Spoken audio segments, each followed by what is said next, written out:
Samantalang kung si Petron Triactive Lady Spiker Jenilyn Reyes ang tatanungin, hindi pa umunong huli ang lahat para sa kanila na maidepensa ang titulo ng Philippine Superliga o Filipino Conference ngayong taon.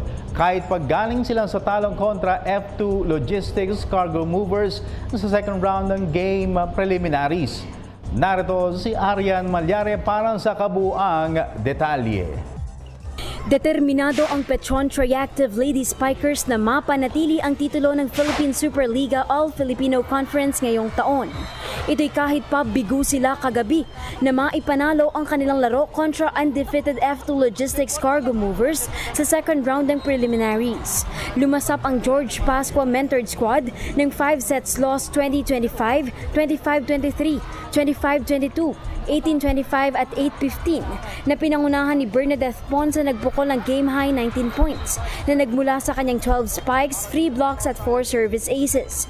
Ayon kay Petron Reactive Libero Jenilyn Reyes, may tsansa pa rin umano ang kanilang koponan na maidepensa ang corona ngayong taon basta manatili ang kanilang focus sa laban. Siyempre, pa rin yung pride kasi ikaw yung pag-depensa.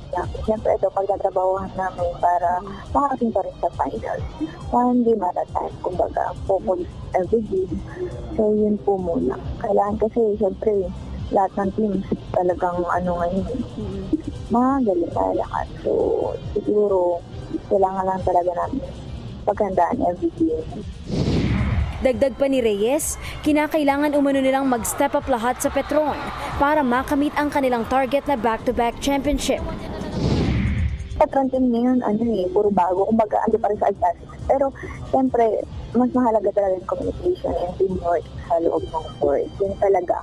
And enjoy lang yung everything. Kasi, pag enjoy mo yung game, hindi mo mamalayan. Talagang masaya ka na sa loob ng court. Isa yun sa nagpapa-high moral. Ang susunod na makakaharap ng Petron ay ang Photon Tornadoes bukas, dakong 6:30 ng gabi sa San Juan Arena.